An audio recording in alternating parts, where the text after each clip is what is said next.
Halo, halo, apa kabar? Assalamualaikum warahmatullahi wabarakatuh. Senang sekali bisa kembali menjumpai Anda semua. Saya Hersudun Arif.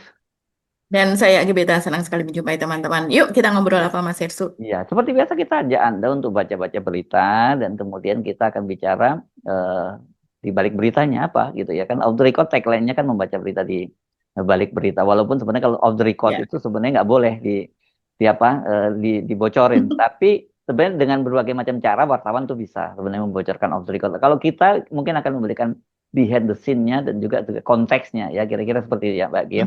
Saya sih usul kemarin tuh rame banget ya pembicara apa pemeriksaan di Polda Metro Jaya terutama untuk trio RRT ya. Trio RRT itu kemarin sebenarnya ada dua klaster yang diperiksa itu.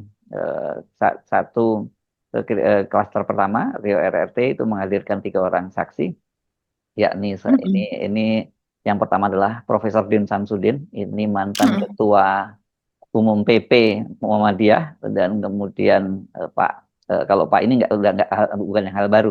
Kalau Pak Ugroseno kan sudah bersaksi juga kemarin di Betul. Citizen Lawsuit Solo. di Solo.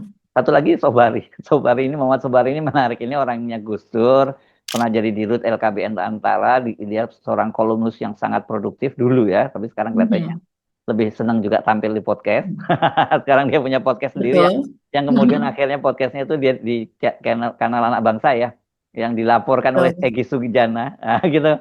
Nggak tahu, kita tunggu apakah Pak Sobari juga akan jadi tersangka juga karena dilaporkan Egy Sujana. Terus satu lagi ya, ya tiga orang itu yang kemarin ya dari Betul. dan yang menariknya kalau Pak Sobari itu ini dia dulu pendukung Jokowi tapi dia nggak mau dibilang sermul.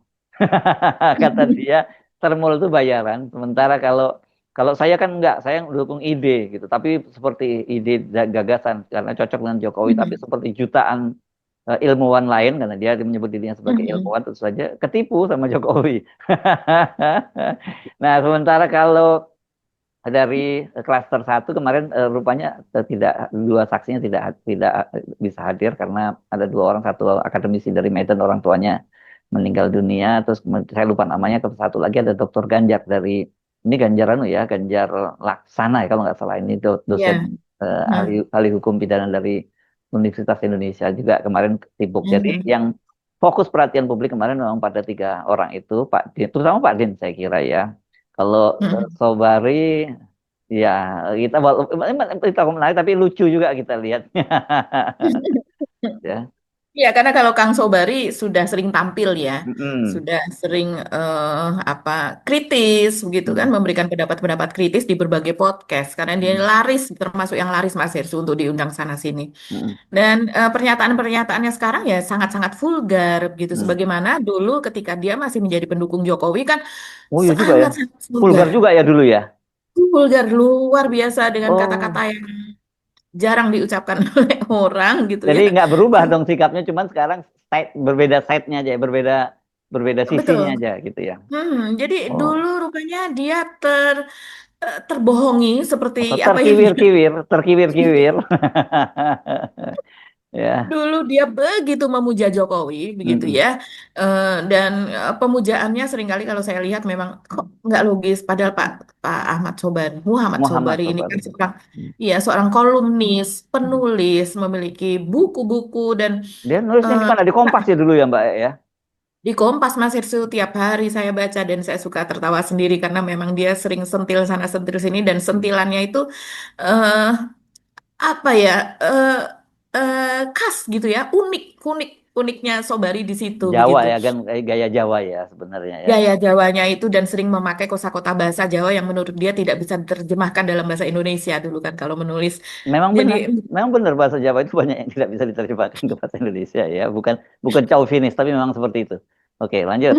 ya, ya. Jadi kita kita ngomongin Sobari dulu ya. Nah, Hmm? walaupun ini sudah dari kontennya Mas Ersu juga ada di Ersu Sudah, Monopoly. ya, Ya, saya bisa dilihat penuh di ya. sana. Hmm. Mm-mm. Hmm. Dan di sini dia salah satunya dia mengatakan bahwa Jokowi itu megalomania. Jadi salah Hmm. seorang pemimpin yang megalomania begitu yang sangat ya memuja dirinya sendiri begitu Hmm. sehingga kemudian saat ini ketika dikritisi seperti ini ya sangat tidak pantas sebetulnya seorang pemimpin seperti itu bahwa dia kemudian memperkarakan atau mempidanakan para Hmm. peneliti ini ya dia kembali mengingatkan bahwa peneliti apa yang kemudian aneh yang tidak semestinya itu harus diteliti kenapa Hmm. asal muasalnya seperti apa alasan-alasannya apa dari segi ilmiahnya seperti apa dari segi Hmm. hukumnya seperti apa dan dia pun mengatakan bahwa saya bukan orang hukum.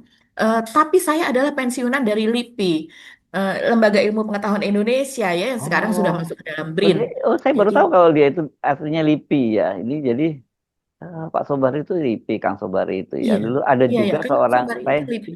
yang saya tahu ingat itu AS Hikam dulu yang LIPI itu kan juga dulu Betul, dia seorang Jessica.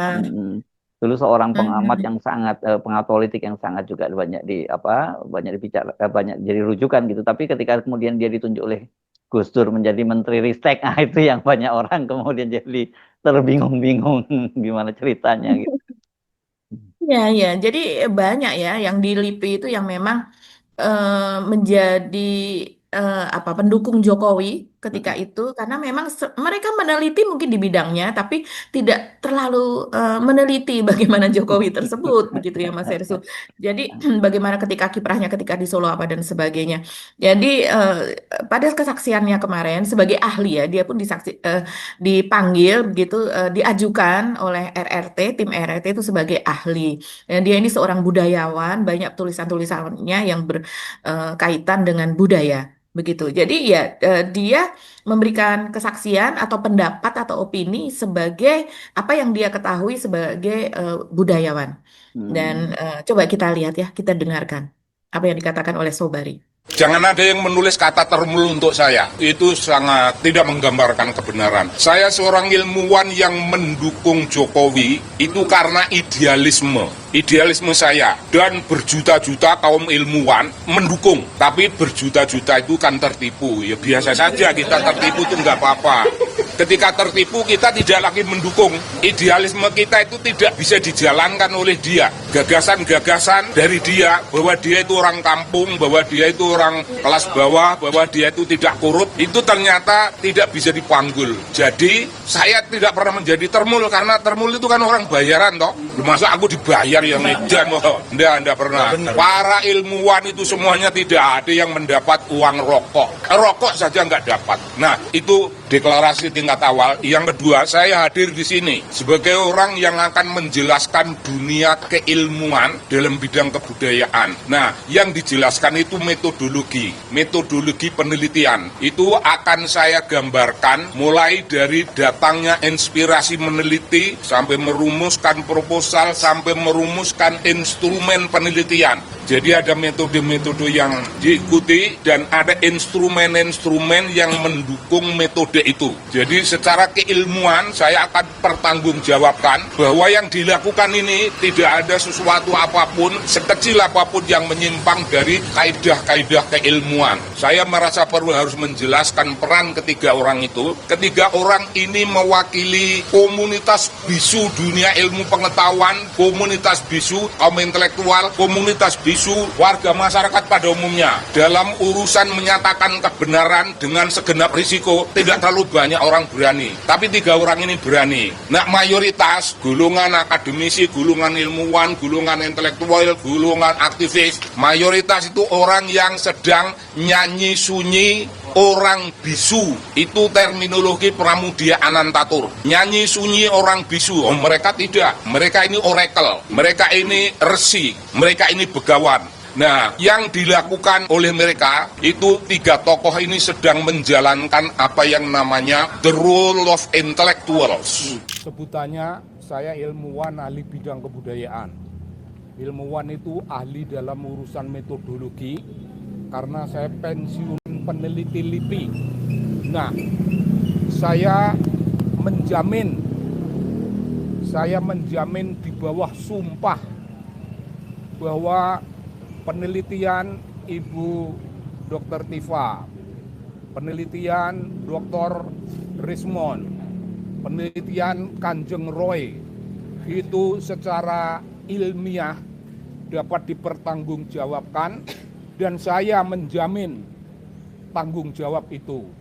Saya menjamin Nah, beliau-beliau ini meneliti di suatu wilayah, namanya wilayah kebebasan mimbar akademik, wilayah kebebasan ilmiah. Di dalamnya tidak ada aturan hukum yang mengatur, jadi segenap tingkah laku ilmiah itu tidak melanggar pasal apapun dalam aturan hukum negeri kita. Bahkan mereka tidak melanggar aturan etik yang manapun, tidak melanggar aturan moral yang manapun, tidak. Mereka sedang menyampaikan risalah kebenaran untuk mendidik masyarakat Indonesia menjadi orang-orang yang pandai dalam bidang keilmuan. Tidak berani menyampaikan kebenaran, rata-rata macam gitu. Tidak berani menyampaikan kebenaran karena takut ada risiko. 3 tokoh kita ini bukan orang-orang semacam. Mereka dalam perjuangan dunia ilmiah, kalau ada risiko, hadapi. Kenapa takut itu? Nah, beliau semuanya orang yang bekerja di wilayah bebas aturan-aturan hukum tadi itu, namun dipanggil. Ada pasal-pasal yang dipakai untuk menunjukkan itu pasal kebatilan. Pasal-pasal yang dipakai untuk menuduh itu tidak punya dasar karena tidak ada aturannya. Beliau bekerja di wilayah kebebasan yang saya sebutkan tadi. Jadi dengan kata lain, saya tidak cukup hadir di sini untuk menjadi sekedar saksi meringankan. Saya saksi membebaskan. Saya punya dalil kebudayaan, berbeda dari dalil kawan-kawan lawyer yang memakai dalil hukum. Dalil saya, kita tidak usah nyalain polisi. Jangan. Polisi hanya instrumen. Paham ya? Polisi hanya instrumen. Instrumen itu onderdil yang digerakkan oleh kekuatan yang lebih tinggi. Kita sudah mendengar tiap kali polisi berkata ini perintah atasan. Saya tidak ngarang, saya mengatakan mereka hanya onderdil, hanya instrumen, itu karena mereka sekedar menjalankan perintah atasan. Nah, saya menyorot atasan tertingginya yang bekerja di atas landasan hukum, itu juga orang yang tidak memiliki dasar. Orang yang tertinggi di kepolisian pun instrumen mereka. Nah, apalagi saudara mesti tahu, hukum itu ilmu kulit. Kalau Anda mau berbicara dengan hukum fikih dalam Islam, itu bagian dari ilmu kulit, karena bukan hakikat kebenaran. Nah, tokoh-tokoh kita ini sebenarnya sedang berbicara tentang hakikat kebenaran dan hakikat tentang siapa yang memusuhi mereka. Yang memusuhi mereka itu orang yang memiliki sakit megalomania, waham kebesaran, akan tetapi tingkah lakunya merunduk-runduk seperti orang yang rendah hati, seperti orang yang bijaksana. Dan karena itu para termul menganggap beliau itu wahai orang yang bijaksana, orang yang murah hati. Malah ada yang berlebihan itu nabi ini mbahmu. Ya, Nah, menarik ya Mas Ersu. kalau saya lebih tertarik soal termulnya itu, definisi termul yang tadi disampaikan oleh Mas Sobari ya, bahwa termul itu dia nggak mau disebut termul karena dia nggak mau dibayar. Karena kan termul itu bayaran katanya, dia begitu. Ini ngomong Mas Sobari ya, bukan kita ya. Iya betul, dan dia begitu terheran-heran bagaimana ini orang yang dia tunjuk sebagai megalomania, yaitu ya, tentu saja maksudnya adalah Jokowi. Ini bahkan oleh para termulnya dianggap sebagai nabi. Nah, Yang ya. Kasar, bahasanya kasar tapi itu. Nah, kan dia bilang nabi mbahmu katanya begitu ya. Orang mbahmu itu kan Jawa artinya kakek kamu gitu ya, kakek atau nenek kamu, kakek nenek kamu lah gitu. Tapi mbah itu biasanya kalau dalam konteks ini apa ya? Ini maskulin ya Mbak biasanya bukan feminin Mbak sebut ya konteksnya ya yang dimaksud dia ya Iya, kelihatannya ya. Ya iya, karena iya, apalagi betul. Nabi kan nggak ada yang perempuan Iya, kan, Nabi itu juga oh iya, laki-laki. Nabi semuanya Ah, laki-laki, jadi ini betul. konteksnya maskulin itu jadi kalau Mhm. Anda mungkin nggak terlalu paham dengan bahasa Jawa itu nggak enak banget loh kalau orang Jawa dibilangin mbahmu gitu-gitu tuh nggak enak kan. Ya.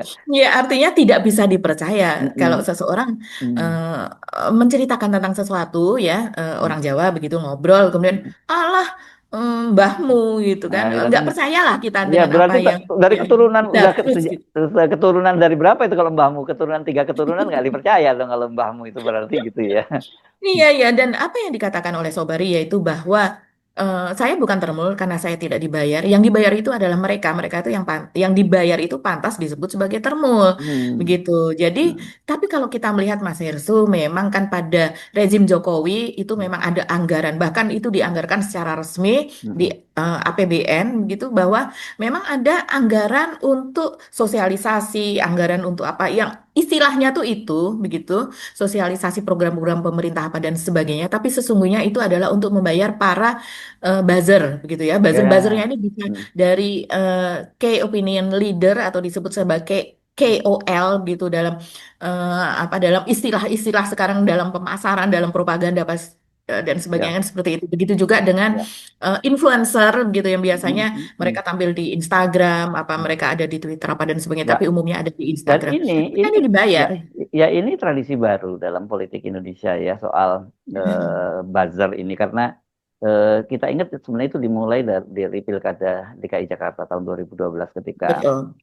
ketika Jokowi berpasangan dengan Ahok kan begitu ya dan kemudian ini kita bisa baca itu kalau Anda mau buka-buka lagi di Google nih di The Guardian itu yang menulis Kate Lamb seingat saya ya ada jurnalisnya dia melakukan investigasi untuk itu dan kemudian dia dapat banyak data soal itu yang saya lupa judulnya persis tapi kalau diterjemahkan ke Indonesia seingat saya beberapa orang yang diwawancarai oleh dia itu mengaku muak kalau dia ingat perilaku yang mereka lakukan gitu apa I feel disgusting gitu kalau nggak salah seperti itu judulnya saya lupa panjangnya nanti kita bisa cari lagi judulnya itu di situ diceritakan bagaimana mereka itu memang dibayar dan mereka menyiapkan akun-akun banyak akun gitu ya dan itu akun Betul. biasanya kemudian akunnya itu fake akun dan kebanyakan mereka menggunakan foto-foto avatarnya itu adalah foto-foto perempuan cantik-cantik dari yang diambil dari Google pada waktu itu Iya. menarik itu satu yang di reportase itu tahun 2014 itu ya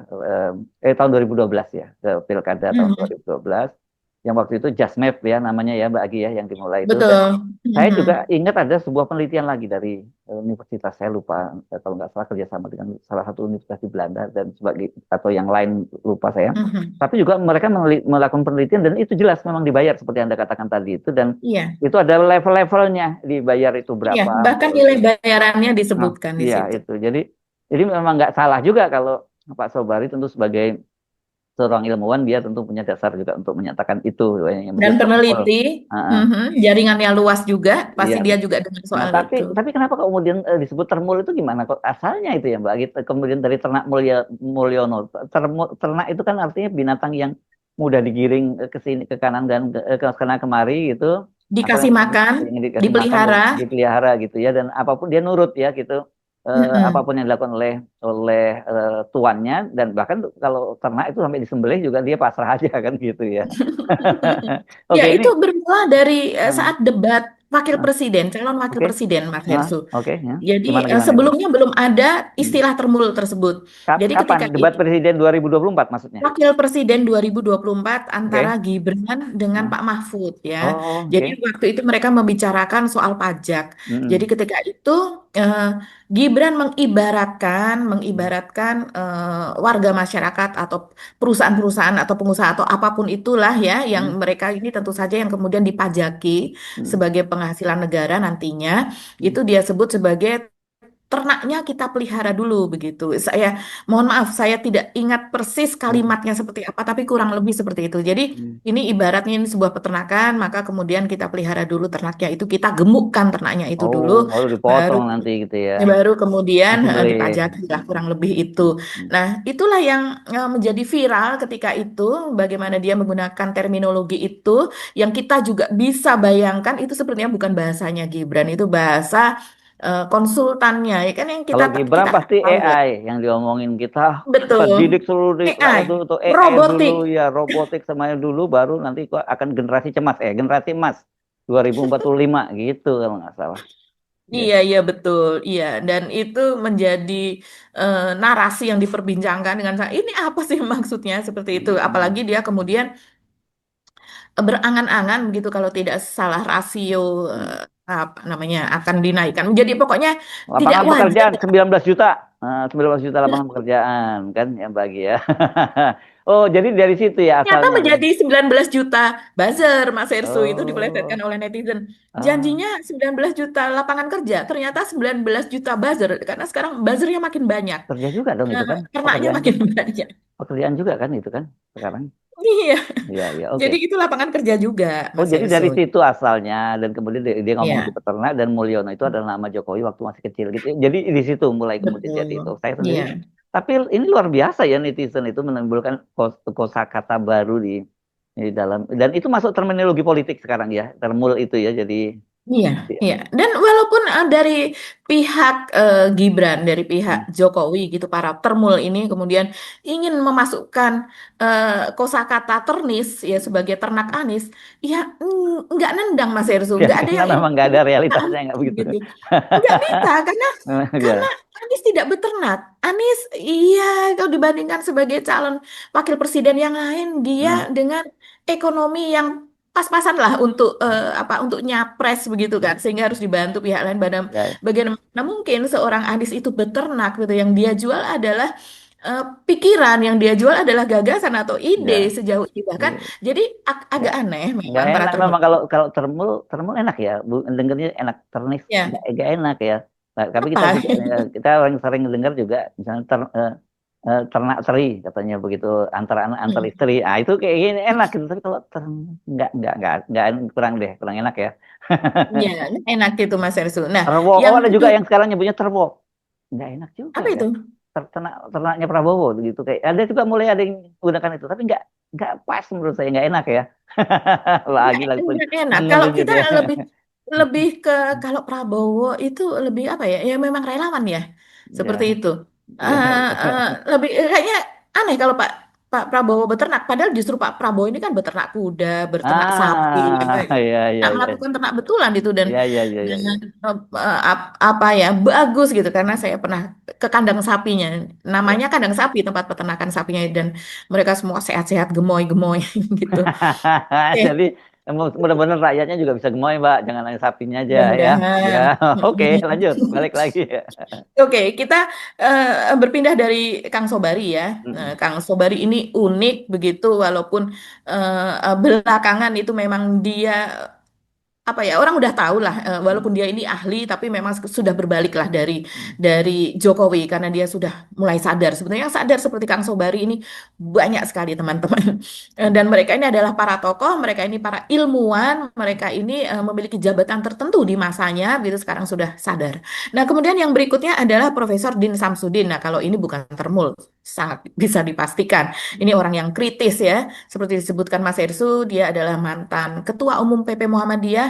Kalau saya ingatnya dulu ketika saya masih sering ada di lapangan, dulu beliau ini kader dari Golkar gitu ya, kader senior dari Golkar. Kemudian dia Jadi, lebih jadi ketika masuk dirjen ke loh. UI ya. Ya, dirjen dia, Mbak. Dirjen di Kemenaker. Iya, Ya, iya, sempat ya. memiliki jabatan publik Hmm. yang tinggi juga, tapi kemudian ketika masuk MUI, kalau tidak salah menjadi ketua umum MUI ya, itu ya Mas Hersu ya, Pak Din. Saya yang ingat adalah Ketua PP Muhammadiyah. PP Muhammadiyah ya kalau Ya. itu pasti dia Hmm. menjadi ketua PP Muhammadiyah melakukan banyak gebrakan di Muhammadiyah begitu ya dan ini menjadi menarik ketika dia kemudian bersedia untuk menjadi ahli dari RRT ini sudah sangat jelas ya kalau bersedia untuk menjadi ahli di Hmm. RRT ini artinya sudah jelas keberpihakannya, tapi Hmm. dia dalam hal ini konteksnya dia lebih kepada Dokter Tifa rupanya. Walaupun dia mengatakan kemudian terakhirnya mengatakan ini apa berlaku untuk semuanya, baik itu Roy, Rismond maupun Dokter Tifa, tapi dia mengatakan bahwa saya memang menjadi ahli untuk memaparkan siapakah Dokter Tifa itu karena dia mengenalnya sudah sejak lama. Dia tahu SD 1 Muhammadiyah di Jogja kalau tidak salah Dokter Tifa ini. Jadi dia adalah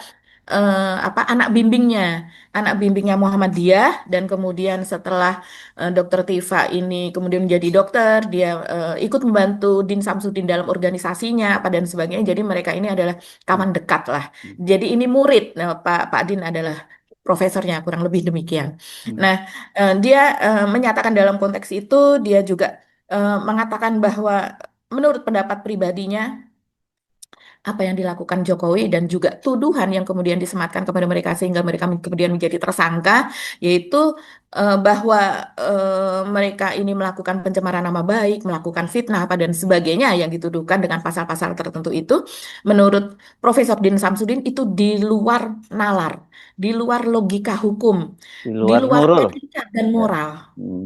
Luar biasa sekali. Hmm. Jadi seseorang yang tadinya memiliki kedudukan sangat tinggi di dalam di republik ini kemudian malah melakukan sesuatu yang di luar logika, di luar etika dan Ya, moral. banyak orang yang menyatakan seperti itu. Jadi kalau pernah jadi jabat publik ya sudahlah, kalau tuh ada orang ya itu konsekuensi karena orang yang sebenarnya jadi hak privatnya itu, kalau itu saya ngutip Bung Rocky Gerung selalu ya menyatakan kalau Ya, orang udah jadi pejabat publik hak privatnya itu udah hilang. Jadi nggak betul. boleh baper, nggak boleh gampang di Hmm.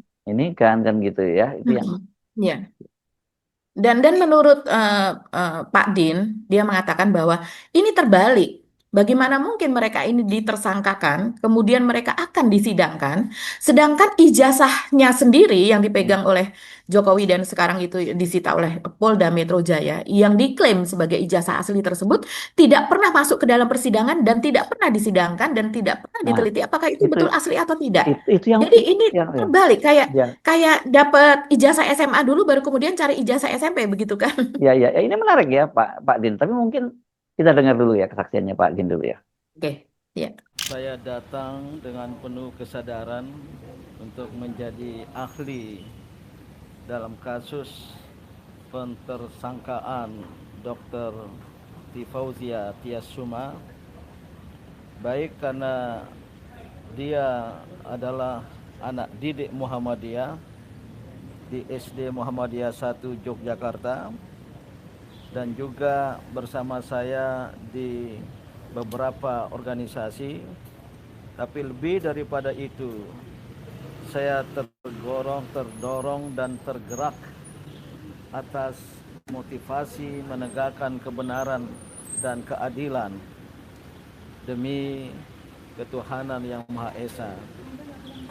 Maka selama 3 jam lebih ya, 5 jam di sela sholat zuhur, saya memberikan kesaksian dan keahlian kepada penyidik bahwa kasus yang ditersangkakan kepada Dr. Tifauzia Tiasuma dan kawan-kawannya yang sering disingkat RRT ya. RRT, Roy, Rismond, Tifa.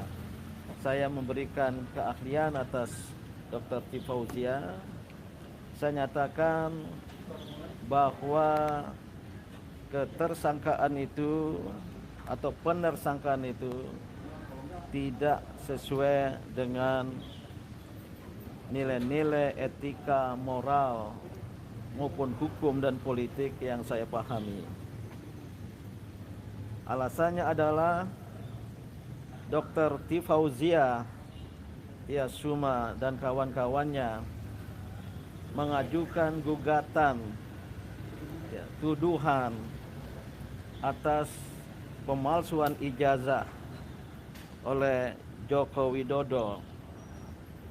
Menurut pendapat saya, itu adalah hak konstitusional sebagai seorang warga negara yang dijamin oleh konstitusi, terutama pasal 28 tentang kebebasan berpendapat, dan juga merupakan komitmen moral serta tanggung jawab moral seorang akademisi, intelektual maupun cendekiawan untuk melakukan koreksi sosial, kontrol sosial, pengawasan sosial politik, apalagi mengenai seseorang yang menempati kedudukan tertinggi dalam kehidupan bernegara kita, yaitu sebagai presiden.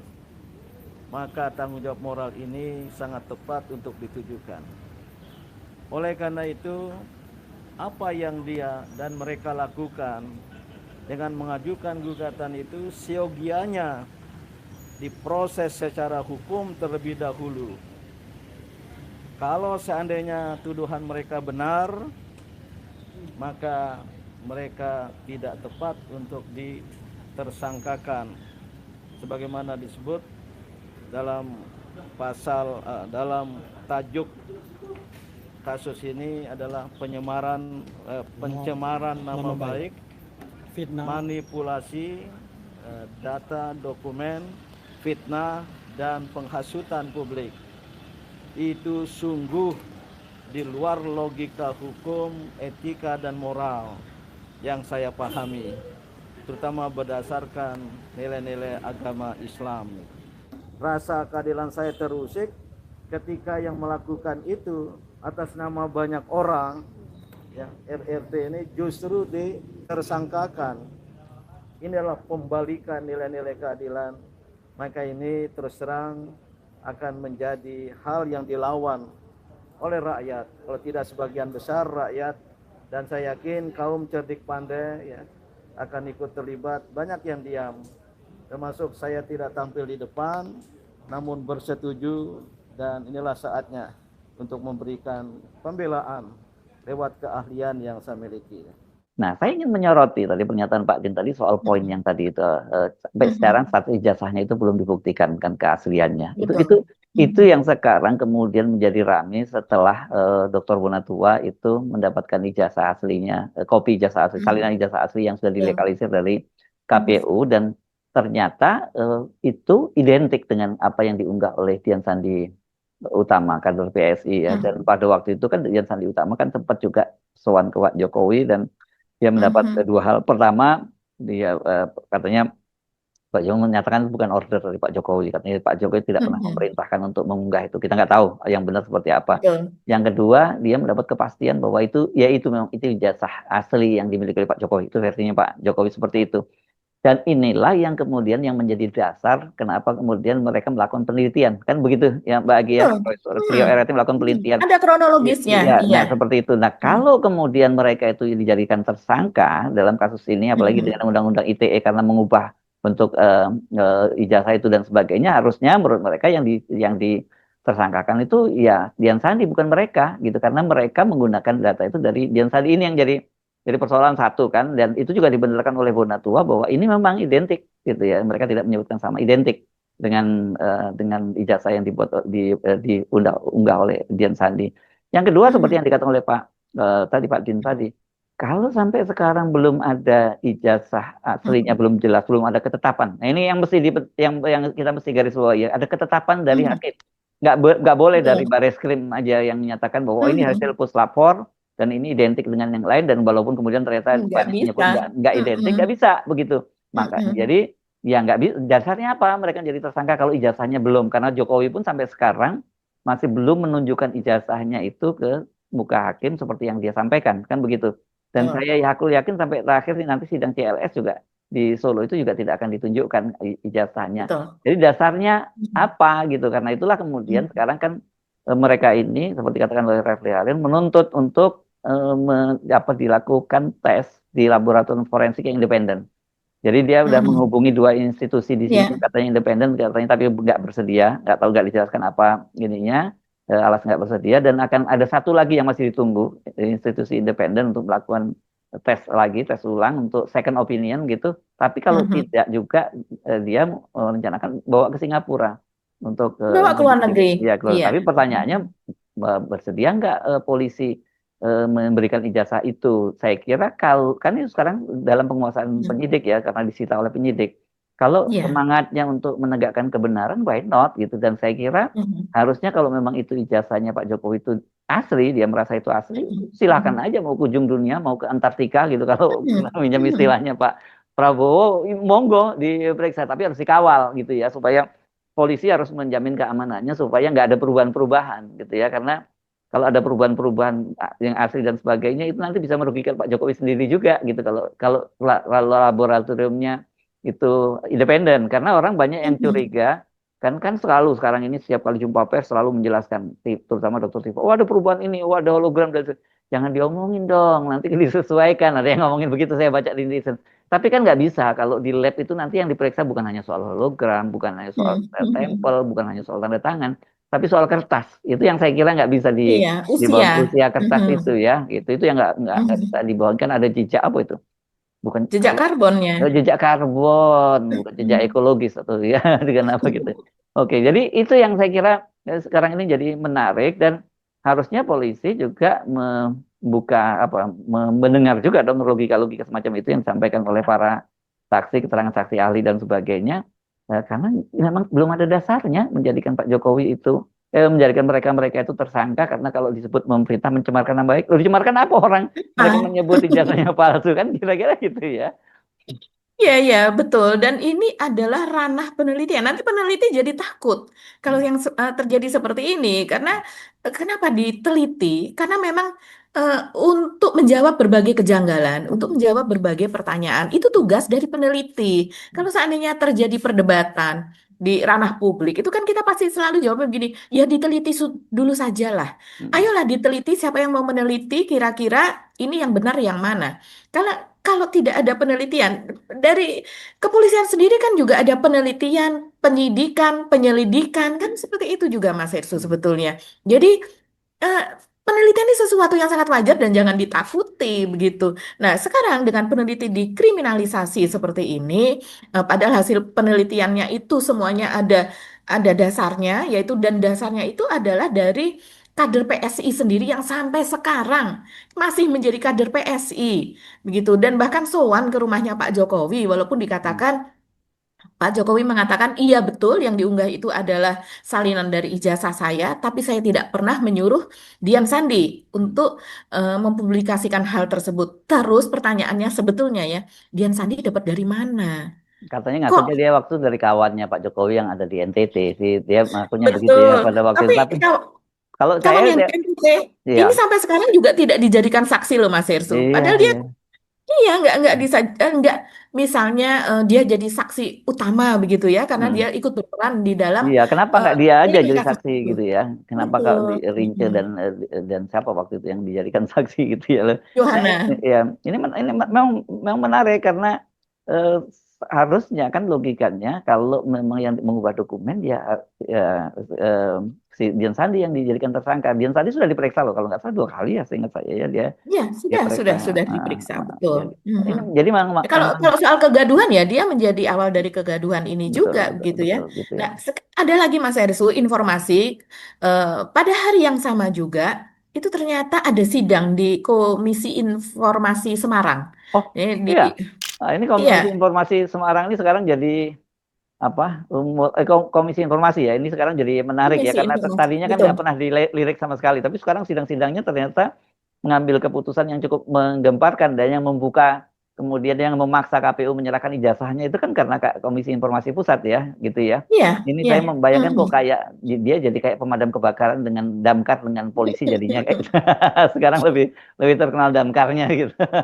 Iya, Ya. betul. Jadi ini di semua komisi informasi dan juga apa namanya dicecar betul. Kalau saya melihat ini sampai mungkin kalau saya bisa membayangkan yang terjadi di belakang layar ini Jokowi betul-betul apa ya tergopoh-gopoh sana sini harus mengamati timnya. Hmm. Tim dari Jokowi ini harus Mat- mengamati semua persidangan di Komisi Informasi, Kata Mbak Komisi Agi kemarin Informasi bukan DKI. tergopoh-gopoh, Mm-mm. terpontal-pontal kata Mbak Oh Agi iya, kemarin. ditambahin Mas Heru.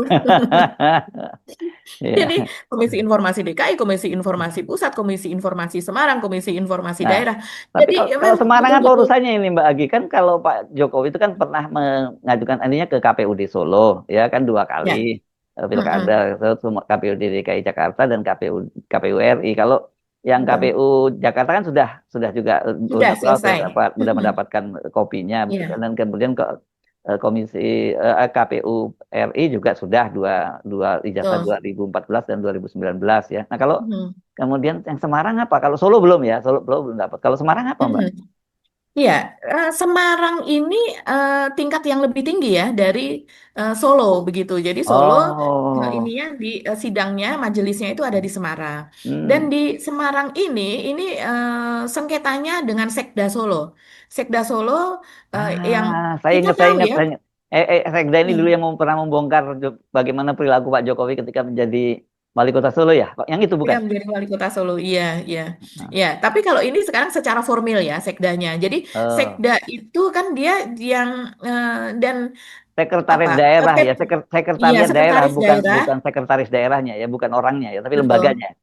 Tapi Ya, lembaganya. Dan lembaganya. sekda ini ada di atas para petugas PPID, para Hmm. pengelola informasi dan dokumentasi itu. Nah, Hmm. sebetulnya Pak Taufik sendiri ketika menggugat ini sudah mendapatkan ijazah Jokowi. Kita masih Oh, ingat ketika itu hmm. diterima salinan ijazah ya, Dari sudah mana? diterima Dari KPUD Andika Solo. dari Solo. Dari Solo. Dihitam-hitamkan nggak tapi? Nah, itu dia. Ini kemudian masih terus berlanjut karena banyak yang dihitamkan. Nah, Hmm. itu yang menjadi masalah. Yang kemudian sekarang berlanjut karena uji konsekuensinya mana dan diminta itu tidak dihitamkan. Hmm. Sebelumnya juga menjadi pertanyaan bahwa dulu kan seringkali ya Pak Taufik mengatakan Dr. Andes Insinyur Joko Widodo. Jadi menjadi pertanyaan ketika mendaftar sebagai calon wali kota Solo apakah dengan gelar Dr. Andes ataukah insinyur. Ketika itu masih seperti itu. Tapi setelah mendapatkan kopi ijazah tersebut, barangkali kalau saya sendiri belum pernah melihat begitu ya, tapi kita bisa cari, teman-teman bisa cari, mungkin di situ tetap memakai Insinyur Joko Widodo. Jadi sekarang Pak Taufik juga tidak menyebutkan insinyur maupun dokter Andes hanya Joko Widodo saja begitu. Tapi yang jelas itu tetap dihitamkan.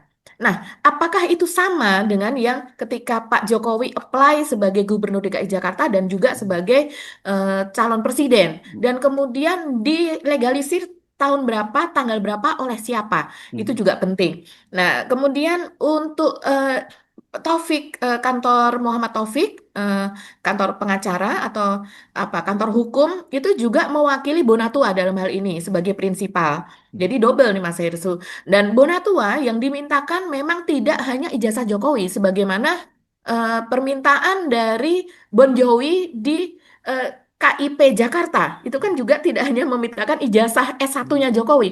Ini ternyata yang dimintakan oleh Bonatua adalah juga ijazah dari SD, SMP, SMA, dan kemudian ijazah S1-nya. Beserta kelengkapan yang lain yang dipakai Jokowi untuk mendaftar ketika dia mencalonkan diri sebagai wali kota. Jadi betul-betul sangat lengkap yang dimintakan itu. Maka kemudian ada persidangan ini. Kalau saya melihat sih, ini Jokowi betul-betul dikeruyuk sebagai hasil. Ini hasil apa ya? Hasil ketidakpercayaan kan sebetulnya, tidak percayaan publik begitu. Eh, Dikeruyuk itu apa, Mbak? Dikeruyuk itu lah. Ada lagi nih. Dikeroyok ya, Oh, dikeruyuk, dikerubuti mungkin ya. dikerubuti seperti semut mengerubuti Iya, iya. gula. Jadi betul-betul apa ya? Ini saling melengkapi. Mungkin terlihatnya sporadis ya, ada di CLS lah. Sporadis itu artinya tidak utuh gitu ya. Ada di sana, ada di sana. Tapi akhirnya kalau ketika kita rangkum semuanya, ini menjadi satu kesatuan begitu.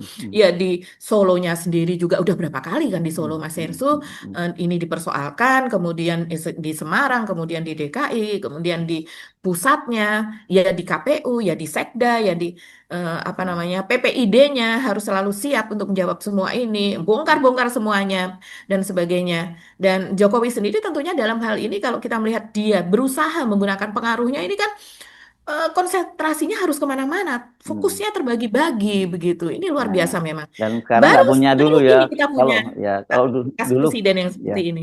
kalau dulu kan dia punya setnek, punya punya Betul, seka, punya betul. mana segala macam Itu banyak dia ya. Mas Hersu. Ya, Sekarang ya. pun misalnya terakhir ya, Pratikno datang ke Jokowi, datang sambil lari gitu ya, tergopoh-gopoh, tidak bisa diwawancara. Semuanya berkumpul untuk mewawancarai, pulang pun dia langsung maaf ya, maaf maaf, langsung masuk ke dalam Dia ini mobil dan pertanyaan tidak saya ya. bertemu. Dia tuh lari terkopoh-kopoh karena ada sesuatu yang harus disampaikan. atau dia lari tergopoh-gopoh menghindari wartawan tuh, atau dua-duanya? Memang saya rasa ada sesuatu yang memang Ya karena Pak, penting. ya Pak ini kan baru kemarin muncul rumor bahwa Pak Pratikno itu mengundurkan diri kan. Belum lama ini muncul Ya, rumor itu ya. Tapi dia kan kemudian akan direshuffle, mm, ya ada isu seperti itu. jadi tapi kalau itu sampai direshuffle oleh Pak Prabowo ya, Pak Pratikno dan juga Kapolri, itu ya simbol berarti mulai dihabisi pengaruhnya Pak Jokowi di pemerintahan. Mari kita lihat apakah betul kan cerita semacam itu soal tuntutan Kapolri dicopot, terus itu kemudian reshuffle menteri-menterinya orang-orangnya Pak Jokowi yang sangat banyak itu di kabinet Pak Prabowo, kan itu cuman omongan-omongan di luar aja, desakan-desakan sampai sekarang kan belum terjadi, termasuk juga reshuffle yang Betul. sekarang ini dikabarkan mulai menguat lagi gitu. Mari kita tunggu Betul. saja Mbak Agi ya, seperti apa. Karena sekali lagi kita mesti memberikan konteksnya bahwa kasus ini tidak murni hukum. Ya, kasus ini ada politik di belakangnya, kan gitu. Betul. Jadi ada tarik menarik politik di belakangnya. Terlihat sekali Pak Prabowo juga tidak mau campur tangan soal ini. Misalnya tidak misalnya tidak mempersoalkan mereka-mereka yang mempersoalkan ijazahnya Pak Jokowi. Tetapi dia juga tidak melakukan intervensi terhadap kepolisian karena kepolisian masih terus berjalan terus. Jadi kelihatannya posisinya Pak Jokowi lebih baik, gue nggak ikut-ikutan dah, itu urusan lu Iya. pade dah, gitu kira-kira kalau bahasa Betul. Dan ada Betawinya. satu lagi. Apa itu? Ini kan ketika berkas untuk RRT ini dikembalikan dari kejaksaan, kemudian Jokowi diperiksa lagi. Jadi rupanya salah satu permintaan dari kejaksaan adalah untuk memenuhi berkas pemeriksaan terhadap Jokowi itu belum komplit. Sehingga kemudian ya itu aneh juga karena kemarin keterangan Yakub itu, katanya Yakub Haribuan ya, yang mendampingi Pak Jokowi, yang kan kita dapat informasi bahwa ada 10 pertanyaan, ada 2,5 jam itu yang dari Yakub. Dia kan menyatakan apa yang ditanya itu soal mendalami soal ya masa-masa perkuliahannya Pak Jokowi, apalagi itu yang itu dia aneh itu menurut saya kan gitu. Artinya itu yang dimintakan oleh kejaksaan. Ini belum clear ini masa kuliahnya Jokowi ini. Mungkin dari waktu ke waktunya, kronologisnya, dan kemudian berkas-berkasnya, pembuktiannya, surat-suratnya, dokumennya. Nah, apa? Sampai 2,5 jam. Dan ada 10. Ya, karena kalau ijazah pertanyaan Pak Jokowi kan kita nggak bisa ya gitu-gitu aja. Kalau yang awal kan misalnya ditanya kenapa mengadukan, kenapa melaporkan kayak kira-kira gitu kan diperiksanya. Tapi kalau yang ini di dalamnya apanya lagi yang mau didalami, dan tapi seperti saya menduga bahwa kejaksaan juga nggak mau apa yang kena getahnya gitu, karena memang ini kasus-kasus yang sangat menarik perhatian, menyedot perhatian publik begitu. Kalau kemudian dia terlihat ikut-ikutan juga seperti melindungi Pak Jokowi, kan mereka mungkin nggak merasa terlalu punya kepentingan lagi yang dalam soal itu gitu ya. Iya. Oke. Iya, betul. Karena kejaksaan ini sekarang disebut salah satu institusi yang bisa dikuasai oleh dipercaya oleh Pak Prabowo. Dipercaya oleh Pak Prabowo dalam hal ini. Oke. Kita lanjutkan lagi perbincangan berikutnya. Sampai ketemu lagi, kami mohon pamit. Saya Rusbun Arif. Dan saya Gebeta. Terima kasih teman-teman atas perhatiannya. Tetap semangat. Wassalamualaikum warahmatullahi wabarakatuh.